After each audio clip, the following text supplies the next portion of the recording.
שלום לכם, קוראים לי דוקטור איתן הוכוולד ואני מטפל כבר שנים רבות בבעיות של סינוסים ואף סתום.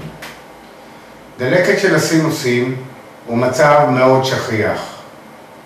בערך כל אדם שישי, 15% מהאנשים סובלים מדלקת של הסינוסים. דלקת של הסינוסים מתבטאת בכאבים באזור הפנים, באזור הלחיים, סביב העיניים, באזור המצח ובאזור הגולגולת עצמה. הסיבה לדלקת של הסינוסים היא חסימה של ניקוז הסינוסים. הסינוסים הם חללים שנמצאים בתוך הפנים, באזור הגולגולת. יש לנו שני סינוסים באזור הלחיים, סינוסים מקסילריים, יש לנו סינוסים סביב העיניים, סינוסים אתמואידליים, סינוסים באזור המצח, סינוסים פרונטליים, וסינוסים באזור הקודקוד, סינוסים ספנואידליים. כל החללים הללו מתנקזים לתוך האף. ברגע שהניקוז של הסינוסים לתוך האף נסתם בגלל שהניקוז עצמו הוא צר, והבן אדם מקבל נוזלת, מצטנן, יש נפיחות קלה, ישר יש סינוסיטיס. במה מתבטאת הסינוסיטיס?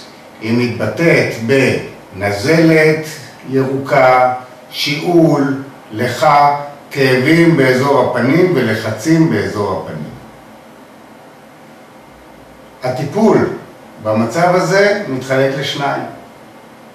הטיפול התרופתי, אפשר לתת ספרי, בעיקר תרסיס, שמכיל סטרואידים, שמכווץ את הרירית בפתחים של הסינוסים.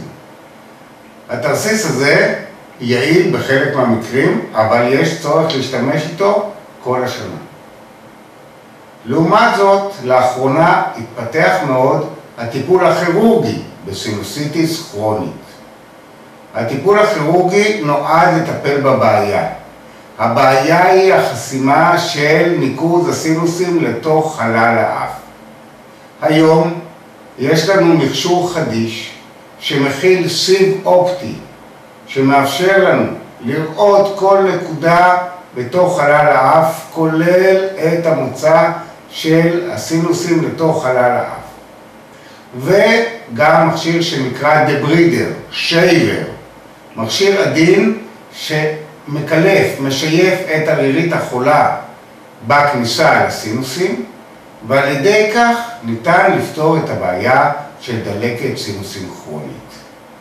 לא צריך לסבול יותר מכאבים בפנים, מנזלת, מאף סתום, משיעול, מלחה, מבעיה שכל נזלת נמשכת כל כך הרבה זמן וצריכה בסופו של דבר להסתיים בטיפול אנטיביוטי.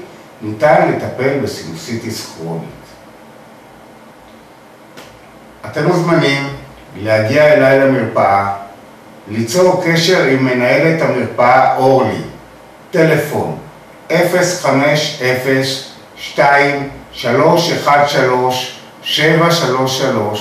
לקבוע אליי תור.